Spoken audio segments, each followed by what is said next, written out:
আসসালামু আলাইকুম। আজ আমরা টাইম স্টাডি সম্পর্কে জানব। What is time study? Time study is a work measurement technique for recording time. অর্থাৎ একটি কাজ করতে আসলে কত সময় লাগে তা নির্ণয় করাটাই হলো টাইম স্টাডি। টাইম স্টাডি করতে হলে কিছু ইকুইপমেন্ট প্রয়োজন, যেমন স্টপওয়াচ, স্টাডি বোর্ড এবং study sheet.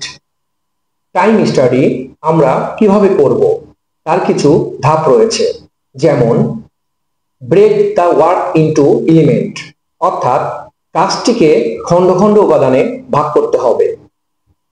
Major the cycle time with rating, অর্থাৎ রেটিং সহ চক্রের সময় পরিমাপ করতে হবে। ক্যালকুলেট দ্য অ্যাভারেজ টাইম, অর্থাৎ গড় সময় গণনা করতে হবে। Convert the observe time into basic time, অর্থাৎ পর্যবেক্ষণ সময়কে মৌলিক সময়ে রূপান্তর করতে হবে। গিভ নেসেসারি অ্যালাউন্স, অর্থাৎ প্রয়োজনীয় অ্যালাউন্স দিতে হবে। Install the standard minute value.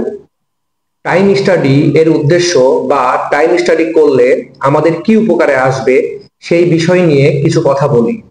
যেমন টাইম স্টাডি করার কারণে স্ট্যান্ডার্ড টাইম নির্ধারণ করা যায়, লাইন ব্যালেন্সিং ঠিক রাখা যায়, অপারেটরের দক্ষতা উন্নয়ন করা যায়, প্রোডাকশন টার্গেট সেট করা এবং ইফিসিয়েন্সি অ্যান্ড প্রোডাক্টিভিটি বাড়ানো যায়। অর্থাৎ টাইম স্টাডি খুবই গুরুত্বপূর্ণ একটা বিষয়, তাই সবার মধ্যে টাইম স্টাডি সম্পর্কে ধারণা থাকা খুবই প্রয়োজন। ধন্যবাদ সবাইকে। দেখা হবে পরবর্তী বিষয় নিয়ে অন্য কোনো ভিডিওতে। আসসালামু আলাইকুম।